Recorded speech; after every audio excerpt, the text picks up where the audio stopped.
News insight supported by उपकार चक्की fresh आटा खाएर त हेर्नुहोस्। प्लम्बर पाइप्स र फिटिङ टिकिरहन्छ चलिरहन्छ। स्वादिष्ट परिकारको लागि उपकार शुद्ध तोरीको तेल। हर खानामा उपकार ब्रान्डका अचारहरू, खुसी पनि मिठास पनि।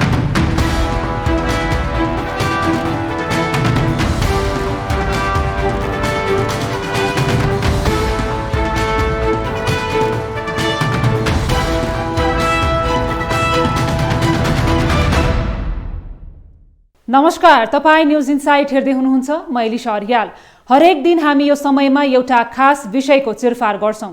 तपाईं हाम्रो सरोकारको विषय, बेतिथि र भ्रष्टाचार विरुद्धको खबरदारीलाई हामी प्राथमिकतामा राख्छौं। आज पनि हामी त्यस्तै एउटा विषय लिएर उपस्थित भएका छौं। सरकारले माओवादीका अयोग्य लडाकुहरूलाई राहत दिने प्रक्रिया थालेसँगै यसको चर्को आलोचना सुरु भएको छ। मुलुक आर्थिक संकटसँग जुधिरहेको बेला एकाएक सरकारले राज्य कोषबाट करोडौं रकम बाँड्न थालेपछि विवादित बन्न पुगेको छ। एक थरीले अनमिल्ने नै अयोग्य भनेको लडाकुलाई प्रति व्यक्ति 2 लाख दिने सरकारको निर्णय गलत भएको भनेका छन् भने अर्का थरीले भने अयोग्य लडाकुलाई दिने भनिएको राहत सही भन्ने पनि छन्। हो, अयोग्य लडाकुलाई किन बाँड्दैछ त करोडौं? यही विषयमा केन्द्रित छ आजको न्यूज इनसाइट। माओवादीका अयोग्य लडाकुलाई राहत दिने सरकारको निर्णय यति बेला चर्चामा छ। गत सोमबार बसेको मन्त्री परिषदको बैठकले कार्यविधि बनाएर माओवादीका अयोग्य लडाकुलाई राहत दिने निर्णय गरेको हो। अयोग्य लडाकुलाई जनही 2 लाख रुपैयाँ राहत दिने निर्णय गरेपछि सरकारको यो निर्णयको चौतर्फी आलोचना समेत भइरहेको छ। अर्कोतिर सरकारले भने अयोग्य लडाकुलाई 2 लाख राहत दिन आवश्यक प्रक्रिया अघि बढाउने तयारी थालिसकेको छ। माओवादीका अयोग्य लडाकुलाई राहत दिने सरकारको निर्णय यति बेला चर्चामा छ। गत सोमबार बसेको मन्त्री परिषदको बैठकले कार्यविधि बनाएर माओवादीका अयोग्य लडाकुलाई राहत दिने निर्णय गरेको हो। अयोग्य लडाकुलाई जनही 2 लाख रुपैयाँ राहत दिने निर्णय गरेपछि सरकारको यो निर्णयको चौतर्फी आलोचना समेत भइरहेको छ। अर्कोतिर सरकारले भने अयोग्य लडाकुलाई 2 लाख राहत दिन आवश्यक प्रक्रिया अघि बढाउने तयारी थालिसकेको छ। 2063 मङ्सिर 5 गतेको विस्तृत शान्ति सम्झौतापछि माओवादी लडाकु र हतियार व्यवस्थापनका लागि संयुक्त राष्ट्र संघीय मिसन अनमिन नेपाल आएर 19,602 जना लडाकुलाई प्रमाणीकरण गरेको थियो। त्यति बेला अनमिनले मापदण्डमा नपरेको भनी 4,008 जनालाई अलग गरेको थियो। प्रमाणीकरण भएका मध्ये 1,400 लडाकुलाई नेपाली सेनामा समायोजन गरियो भने बाँकी लडाकु स्वैच्छिक अवकाशमा गएका थिए। अहिले सरकारले तत्कालीन माओवादी सेनाका अयोग्य लडाकुहरूलाई कार्यविधि बनाएर प्रति लडाकु 2 लाख रुपैयाँ राहत दिने निर्णय गरेको छ। यसरी करिब 4,000 लडाकुलाई प्रति लडाकु 2 लाख रुपैयाँ राहत दिने निर्णयले राज्य कोषको 80 करोड रुपैयाँ खर्च हुने देखिएको छ। माओवादी केन्द्रकै नेतृत्वमा अहिले गठबन्धनको सरकार भएको भए पनि मन्त्री परिषदमा 1 जना जनमत पार्टीका र बाँकी माओवादी केन्द्रकै मन्त्रीहरू छन्। सरकारले पूर्णता पाइ नसकेको अवस्थामा 16वटा मन्त्रालयको जिम्मेवारी स्वयं प्रधानमन्त्री पुष्पकमल दाहालले सम्हाल्दै आएका छन्। पूर्व लडाकुलाई राहत दिने निर्णयको प्रस्ताव गर्ने गृह मन्त्रालयको जिम्मेवारीमा पनि प्रधानमन्त्री दाहाल नै छन्। सरकारमा एक्लै भएको मौकामा माओवादीले पूर्व लडाकुहरूलाई कुन आधारमा राज्य कोषको करोडौं रकम खर्च गर्दैछ गम्भीर प्रश्न उब्जिएको छ। करिब 6 वर्ष अघि 2073 सालमा सर्वोच्च अदालतले माओवादीका अयोग्य लडाकुलाई 2 लाख रुपैयाँ अनुदान दिने बजेटको व्यवस्थालाई कार्यान्वयन नगर्न अल्पकालीन आदेश दिएको थियो। तर अदालतले नै प्रश्न उठाएको र विगतमा समेत विवादित बनेको उक्त विषयमा सरकारले पूर्ण निर्णय गरेपछि त्यसको आलोचना हुन थालेको छ। माओवादी शान्ति प्रक्रियामा आएपछि 2063 सालदेखि 2068 सालसम्म राज्य कोषको खर्चमा माओवादी लडाकुहरूको व्यवस्थापन भएको थियो। त्यसबेला शिविर निर्माणदेखि तलब भत्ता, भरण पोषण, स्वैच्छिक अवकाश, पुनर्स्थापना लगायतमा करिब 20 अर्ब रुपैयाँ खर्च भएको थियो। त्यसबेला माओवादीका तत्कालीन अध्यक्ष एवं सुप्रिम कमान्डर पुष्पकमल दाहालले क्यान्टोनमेन्टमा करिब 7,000 लडाकुलाई 21,000 प्रमाणित गराउन सफल भएको भन्दै दाबी समेत गरेका थिए। तपाईँ हामी कति थियौँ भन्नुहोस् त? क्यान्टोनमेन्टमा साँच्चै कम्प्रोमाइज हुनुभन्दा अगाडि हामी कति थियौँ? साँच्चै भन्यो भने त हामी त थोरै थियौँ नि त, होइन? हामी 7,000 र 8,000 को बिचमा पुगिसकेका थियौँ। हामी 7-8 हजार मात्रै हुन्थ्यौँ। हामी त्यति नै राखेको भयो। अहिले चाहिँ यो भेरिफिकेसनले कति बाँकी रहन्थ्यौँ? 4,000। किन 7,000 को भेरिफिकेसन त 4,000 मा आउँथ्यो। अब हामीले 35,000 राखिदिएको 20,000 मा त आयो कमसेकम। यो हो नि साँचो कुरा त। अरूलाई पो हामीले भन्नुहुन्न त। तपाईँ हामीलाई त साँचो कुरो थाहा छ नि त। अनि हामी किन उताबाट सोच्ने? आजसम्म पनि माओवादी लडाकुको भत्ता रकम पार्टीका शीर्ष नेता र कमान्डरहरूले बुझेको र राज्य कोषमा माओवादीले लुट मच्चाएको आरोप माओवादी नेताहरूमाथि लाग्दै आएको छ। तत्कालीन अवस्थामा लडाकुको व्यवस्थापन लगायतका विषयमा राज्य कोषबाट खर्च भएको करिब 20 अर्ब रकमको स्पष्ट खर्च विवरण माओवादीले हालसम्म पनि सार्वजनिक गर्न नसक्नुले पनि उनीहरूमाथि लाग्दै आएको आरोपलाई थप बल पुर्याएको छ। अहिले राज्य कोषमा स्रोतको चरम अभाव छ। कर्मचारीहरूलाई 1-2 महिना बाहेक तलब खुवाउन नसकिने अवस्था रहेको अर्थ मन्त्रालयका अधिकारीहरू बताउँछन्। यस्तो अवस्थामा सरकारले ठूलो आर्थिक स्रोत जुटाउनुपर्ने प्रकृतिको निर्णय गर्दा अर्थतन्त्रमै थप भार पर्ने अर्थविदहरू बताउँछन्। थप प्रसङ्गसहित तपाईलाई न्युज इनसाइटमा पुनः जोड्नेछौँ। तपाईलाई न्युज इनसाइटमा पुनः जोड्छौँ। देशको अर्थतन्त्र नै अप्ठ्यारो अवस्थामा रहेका बेला प्रधानमन्त्री पुष्पकमल दाहालले अयोग्य लडाकुका नाममा राज्य कोषको दोहन गर्न लागेको विश्लेषण भइरहेको छ। हाल प्रधानमन्त्री दाहालले शहीद घोषणा र राहत बाँड्ने निर्णय गरेर राज्य कोषमाथि अर्बौंको आर्थिक भार थपेका छन्। अहिले गठबन्धन सरकारको नेतृत्व गरिरहेका छन् नेकपा माओवादी केन्द्रका अध्यक्ष पुष्पकमल दाहाल। संसदको तेस्रो दल भएर पनि सरकारको नेतृत्व गरिरहेका प्रधानमन्त्री दाहाललाई संसदमा सहभागी अधिकांश दलले समर्थन पनि गरेका छन्। नेकपा एमाले, रासोपा, राप्रपा लगायतका दलहरूले यसअघि नै सरकारलाई दिएको समर्थन फिर्ता लिएर सरकारमा सहभागी मन्त्रीहरूलाई समेत फिर्ता बोलाएपछि अहिले सरकारमा जनमत पार्टीका 1 जना र अन्य सबै माओवादीकै मन्त्रीहरू छन्। यस्तो अवस्थामा प्रधानमन्त्री दाहालले मन्त्री परिषदमा जुन प्रस्ताव लग्छन् त्यसमा तलमाथि हुने कुरै भएन। मन्त्री परिषदलाई पूर्णता दिलाउन ढिलाइ भइरहेका बेला त्यसको लाभ माओवादीले गजबले उठाइरहेको छ, जसको पछिल्लो उदाहरण हो माओवादीका अयोग्य लडाकुलाई राहतको नाममा राज्य कोषबाट करोडौं रुपैयाँ दिने निर्णय। हिजो 6 क्लास 7 क्लास 8 क्लास पढ्दै लगेर त्यति बेला लडाकु बनाइसकेपछि अहिले शिक्षा आर्जन गर्न पनि सकेका छैन, ऊ अपाङ्ग रहेछ, उसको परिवारमा कमाउने मान्छे छैन, सम्पत्ति रहेनछ भने त्यस्तालाई दिनुपर्छ, राज्यलाई त्यस्तोलाई हेर्नुपर्छ। त्यो लडाकु मात्रै होइन, अन्य राज्यका अन्य व्यक्तिहरू पनि जो चाहिँ वृद्ध छन्, जो चाहिँ असक्षम छन्, जसले काम खोजौँ भनेर काम गर्न खोज्दा पनि रोजगारी पाएका छैनन्, रोजगारी नपाएको कारणले भोको बस्नुपर्ने, नाङ्गो बस्नुपर्ने स्थिति छ। ती नागरिकहरूप्रति चाहिँ राज्यको दायित्व हुन्छ, उनीहरूलाई हेर्नुपर्छ।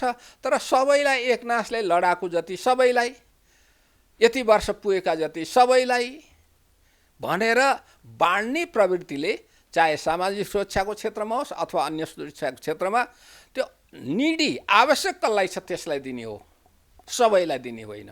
देशको अर्थतन्त्र नै अप्ठ्यारो अवस्थामा रहेका बेला प्रधानमन्त्री पुष्पकमल दाहालले अयोग्य लडाकुका नाममा राज्य कोषको दोहन गर्न लागेको विश्लेषण भइरहेको छ। विगतदेखि नै माओवादी नेताहरूमाथि तत्कालीन लडाकुहरूलाई र द्वन्द्वकालमा मारिएका परिवारलाई व्यवस्था गरेको आरोप लाग्दै आएको छ। हाल प्रधानमन्त्री दाहालले शहीद घोषणा र राहत बाँड्ने निर्णय गरेर राज्य कोषमाथि अरबौंको आर्थिक भार थपेका छन्। फागुन 15 गते बसेको मन्त्री परिषद बैठकले माओवादी सशस्त्र द्वन्द्वकालदेखि विस्तृत शान्ति सम्झौताको अवधिसम्म भएका शहीदहरूको नाउँवली राजपत्रमा प्रकाशित गरी राष्ट्रिय शहीदको मान्यता दिने निर्णय गरेको थियो। निर्णय अनुसार राजपत्रमा 8371 जनाको नाम प्रकाशित भइसकेको छ। राष्ट्रिय शहीद घोषणा भएकालाई सरकारले 10 लाख सहित अन्य सुविधा र सहयोग दिने गरेको छ। शहीद परिवारलाई 10 लाख सहयोग दिँदा मात्र पनि राज्य कोषको 8 अर्ब 37 करोड खर्च हुने देखिन्छ। त्यसमाथि पछिल्लो पटक मन्त्री परिषद बैठकले द्वन्द्वकालका अयोग्य लडाकुलाई कार्यविधि बनाई प्रति व्यक्ति 2 लाख रुपैयाँ राहत दिने निर्णयले राज्य कोषको थप 80 करोड बढी खर्च हुने देखिएको छ। शहीद घोषणा र लडाकुलाई राहत दिने सरकारका पछिल्ला 2 निर्णयले राज्य कोषमा करिब 9 अर्ब रुपैयाँ आर्थिक भार थपिने निश्चित छ। देशको अर्थतन्त्रमा नै समस्या देखिएका बेला शक्तिको आडमा मनपरी ढंगबाट राज्य कोष दोहन गर्नु कदापि उचित देखिँदैन। 2063 को विस्तृत शान्ति सम्झौतापछि माओवादी लडाकु र हतियार व्यवस्थापनका लागि संयुक्त राष्ट्र संघीय मिसन नेपाल आएको थियो। उसले 19,602 जना लडाकुहरूलाई प्रमाणीकरण गरेको थियो। 4,009 जनालाई मापदण्डमा नपरेको भनी अलग गरेको थियो। अयोग्य ठहरिएका तिनै लडाकुहरूलाई अहिले सरकारले राहत दिने निर्णय गरेको हो, जुन अहिलेको सरकारले जनयुद्ध लडेको भन्दै राहत दिन खोजिएको छ। माओवादी पार्टीका लागि फागुन 1 गते एउटा ठूलो महत्त्व बोकेको ऐतिहासिक दिन हो। सकारात्मक वा नकारात्मक यस दिनले कालान्तरसम्म प्रभाव पार्ने निश्चित छ। रोल्पाको हलेसीबाट सुरु गरिएको युद्ध राजतन्त्रको अन्त्यसँगै गणतन्त्र नेपालको स्थापना गर्ने भन्दै सुरु गरिएको थियो। युद्धको थालनी गर्दा केन्द्रीय कमिटीमा पुष्पकमल दाहाल प्रचण्ड, मोहन वैद्य, डाक्टर बाबुराम भट्टराई, रामबहादुर थापा मगर, हरिभक्त कणेल, पोष्टबहादुर बोगटी, सीपी गजुरेल, हरिबोल गजुरेल, अग्निप्रसाद सापकोटा, मातृका प्रसाद यादव, नारायण प्रसाद शर्मा, पम्फा भूषाल, दिनेश शर्मा, फणिन्द्र आचार्य, लोकेन्द्र विष्ट, यान प्रसाद गौतम, दण्डमणि नेउपाने लगायत गरी जम्मा 19 जना थिए। सशस्त्र संघर्ष समय रेखा 2052 साल फागुन 1 गते रोल्पाको हलेसीबाट जनयुद्धको सुरुवात। फागुन 6 गते प्रचण्डद्वारा कारबाही गरेको स्वीकार। फागुन 14 गते प्रहरीद्वारा गोर्खामा 14 वर्षीय दिलबहादुर रम्तेलको गोली हानी हत्या।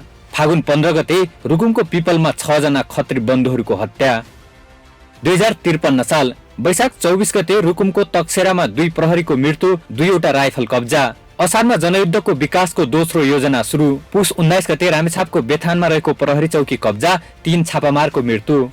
2054 साल असारमा माओवादीको केन्द्रीय समितिद्वारा तेस्रो योजना पारित। भदौमा तनहुको कालिकाटारमा प्रहरी गस्तीमाथि छापामारद्वारा आक्रमण र हतियार कब्जा। माघ 22 गते धादिङको खहरेमा 2 राइफल र नेपाल बैंक लिमिटेडको 20 लाख रुपियाँ कब्जा। फागुन 24 गते रोल्पाको कोर्चावाङमा निर्मीमा प्रहरी विरुद्ध एम्बुस र 2 प्रहरीको मृत्यु। चैत 4 गते गोर्खाको सौरपानीमा एम्बुस, 3 प्रहरीको मृत्यु। 2055 साल वैशाखमा तत्कालीन सरकारद्वारा सबैलाई मार, सबै चिज जलाऊ र सबै चिज लुटको किलोसिरा 2 नामक क्रूर अपरेसन सञ्चालन, 500 जनताको हत्या।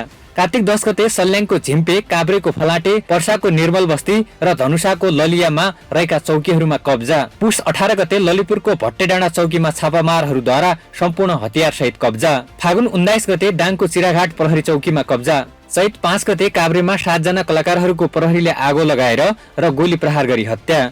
2056 साल वैशाख 19 गते रोल्पाको जेलवाङमा रहेको दङ्गा प्रहरी बेस क्याम्प कब्जा। जेठ 6 गते दिपेन्द्र शर्मा, मिलन नेपाली, नवीन गौतम र कमला शर्मा लगायतलाई गिरफ्तारी गरी बेपत्ता। जेठ 31 गते जाजरकोटको लहमा रहेको दङ्गा बेस क्याम्प कब्जा।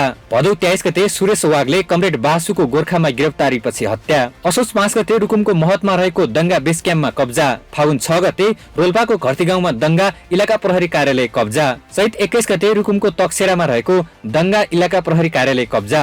चैतमा गोर्खाको हर्मी प्रहरी चौकी कब्जा। 2057 साल असार 19 गते जाजरकोटको 5 कटिया दङ्गा, इलाका प्रहरी कार्यालय कब्जा। भदौ 7 गते नवलपरासीको धवाडी, इलाका प्रहरी कार्यालय कब्जा। भदौ 14 गते झापा महबारी, इलाका प्रहरी कार्यालय कब्जा। असोज 8 गते पहिलो पटक सदरमुकाममाथि आक्रमण। असोज 10 गते लमजुङको भोर्लेटारमा इलाका प्रहरी कार्यालय कब्जा।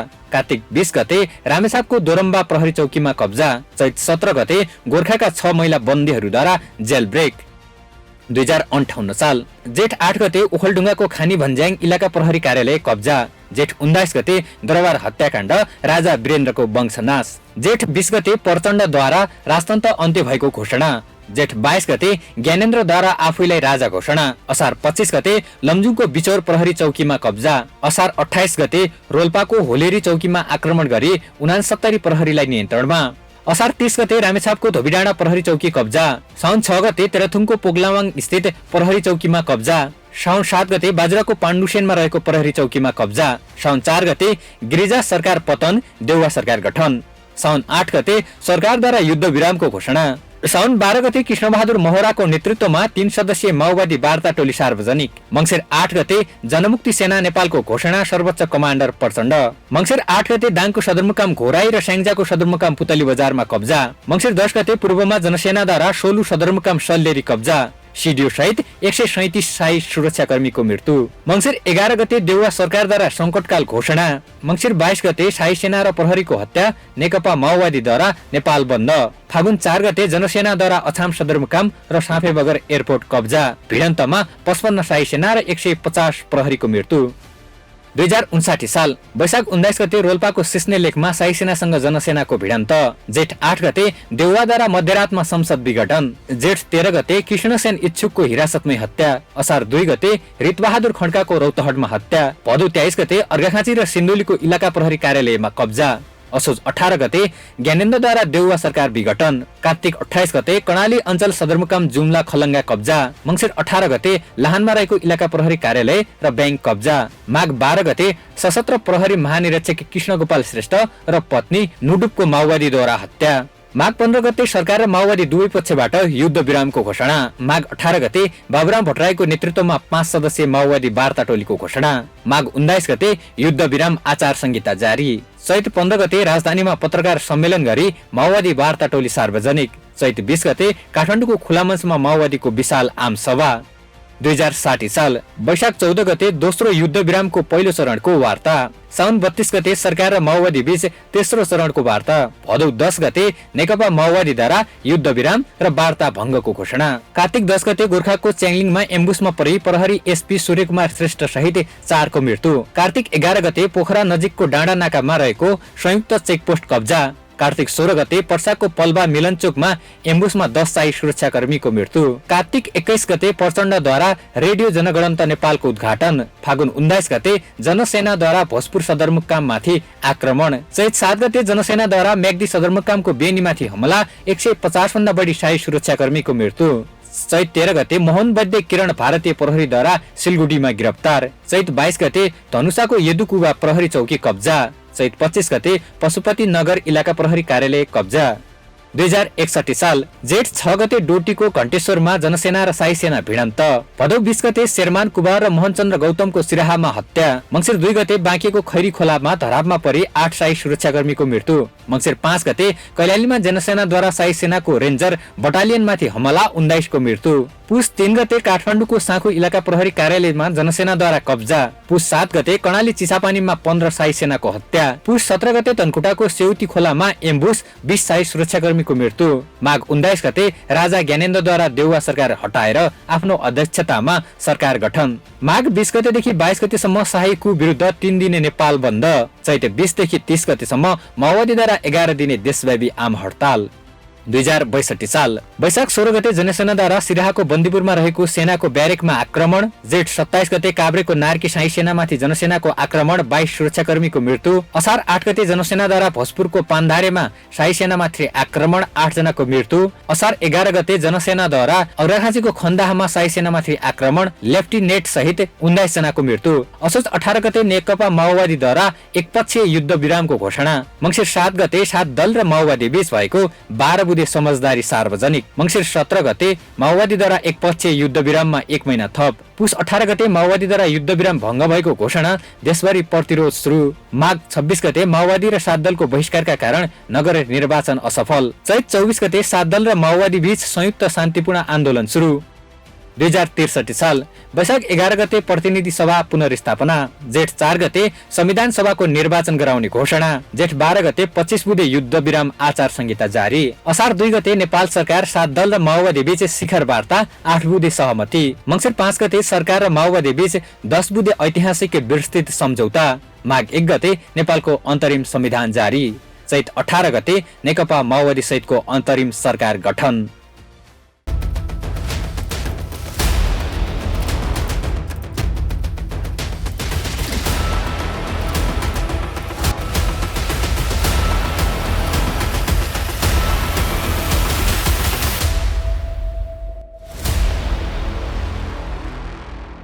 माओवादीले सैन्य शिविरमा ल्याएर राखेका मध्ये 4008 जनाले त्यस्तो यो लडाकुको मापदण्ड पूरा गर्न सकेनन्। लडाकु नमानिएपछि उनीहरू नेपाली सेनामा समायोजन हुन पनि पाएनन् र कतिपय लडाकुले स्वेच्छै अवकाश रोजेर राज्यबाट एकमुष्ट रूपमा पाएको जस्तो पैसा पनि पाएनन्। थप प्रसङ्गसहित तपाईलाई न्युज इनसाइटमा पुनः जोड्नेछौँ। तपाईलाई न्युज इनसाइटमा पुनः जोड्छौं। अनमिल्ने अयोग्य भनिएका लडाकुहरूलाई अहिले माओवादी अध्यक्ष पुष्पकमल दाहाल प्रचण्ड नेतृत्वको सरकारले 2 लाख दरले पैसा दिने प्रक्रिया अघि बढाएको हो, जुन अहिले विवादित बन्न पुगेको छ। करिब 3 दशक अघि तत्कालीन माओवादीले सुरु गरेको सशस्त्र विद्रोहका विभिन्न पाटोहरूमाथि आज पनि चर्चा र बहस भइरहेको छ। माओवादीले सशस्त्र विद्रोह सुरु गरेको 27 वर्ष र शान्ति प्रक्रियामा आएको 16 वर्ष भइसकेको छ। यस बीचमा माओवादी पटक पटक सरकारमा सहभागी मात्र बनेको छैन, सरकारको नेतृत्व समेत गरिसकेको छ। तत्कालीन अवस्थामा विद्रोहको नेतृत्व गरेको माओवादीमाथि आज पनि थुप्रै प्रश्न उठिरहेका छन्।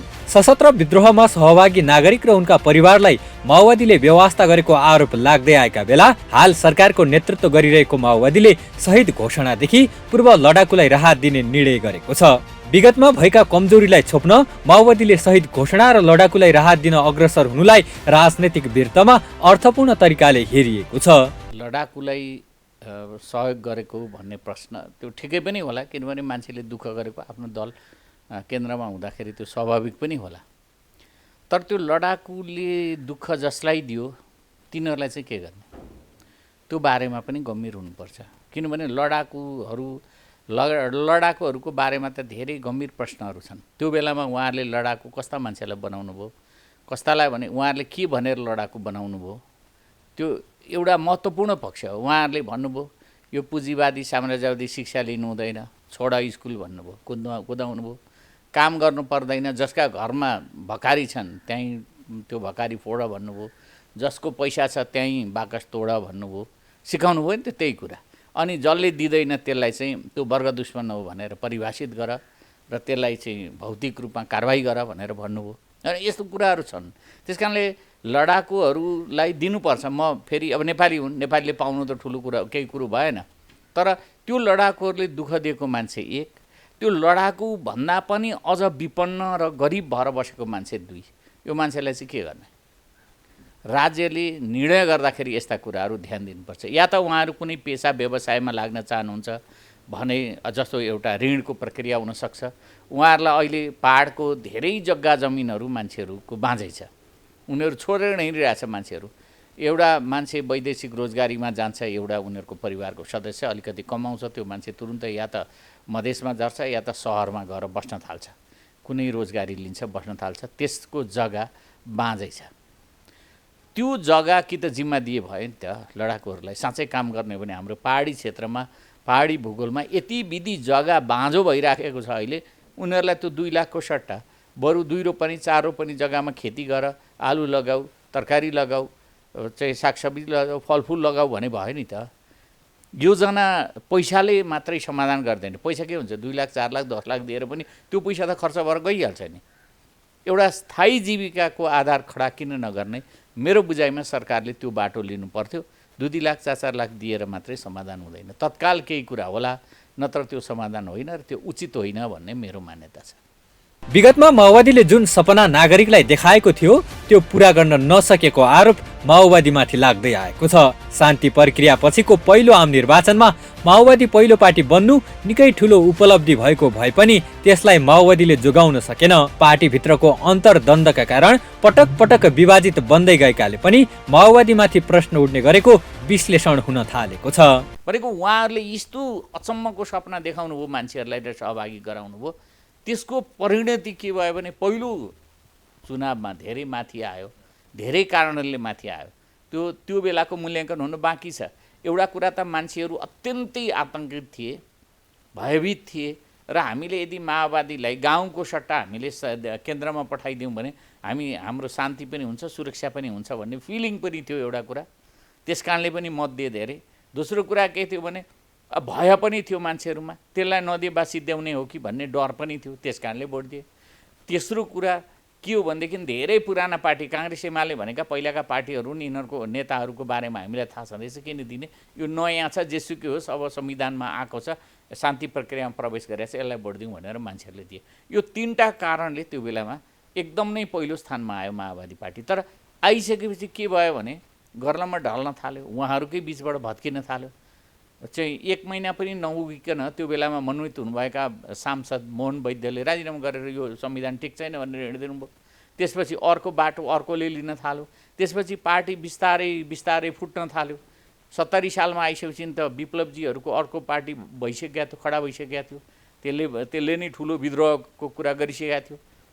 भन्दाखेरि घट्दै जाने कारणहरू पनि धेरै छन्। अनि अर्को कुरा, माओवादी नेतृत्वमा देखिएको सत्ताको भोक पनि देखियो, मान्छेहरूले अरू जस्तै देखा परे भन्ने भयो, मान्छेहरूलाई त्यो फिलिङ पनि भयो। अनि भए पनि बिस्तारै घट्दै गयो।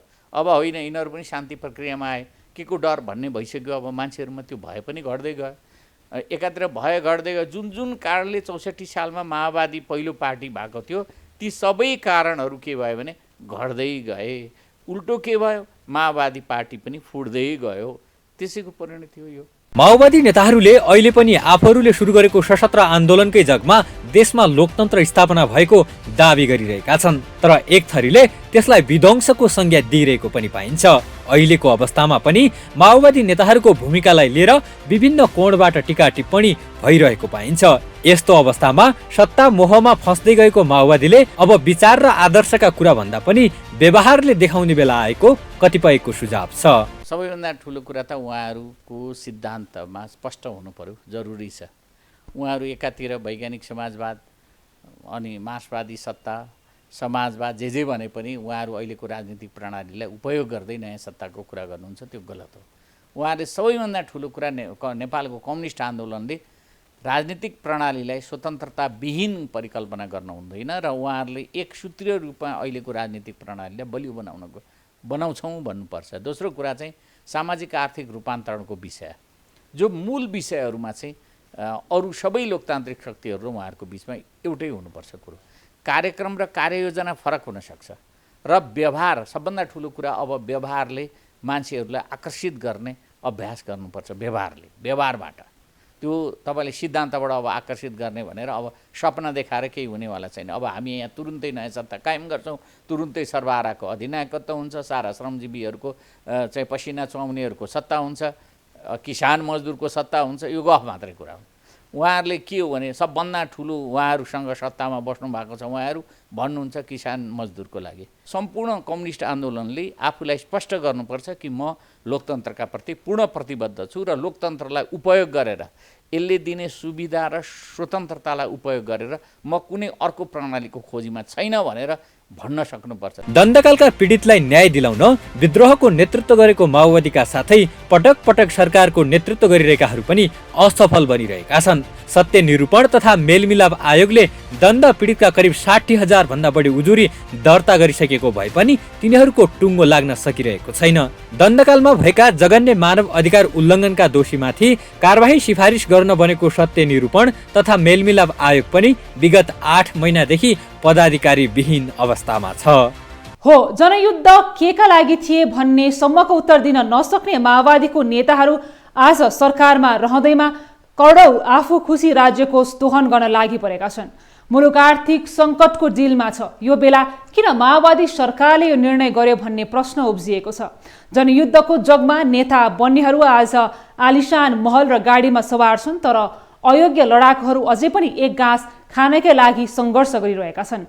राहत दिने नै भए पार्टीले आफ्नो व्यक्तिगत रूपमा नेताले दिन सक्नुपर्छ, अन्यथा राज्यकोषबाट दोहन गर्ने काम रोकिनुपर्छ। हस् त, आजलाई यति नै। हामी तपाईँलाई न्युजसँग जोडिरहनेछौँ। नमस्ते।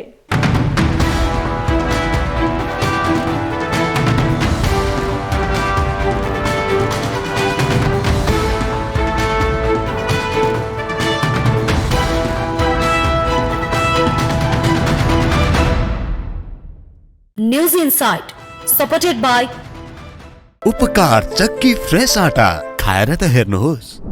प्लम्बर पाइप्स र फिटिङ टिकिरहन्छ, चलिरहन्छ। स्वादिष्ट परिकारको लागि उपकार शुद्ध तोरीको तेल। हर खानामा उपकार ब्रान्डका अचारहरू, खुसी पनि मिठास पनि।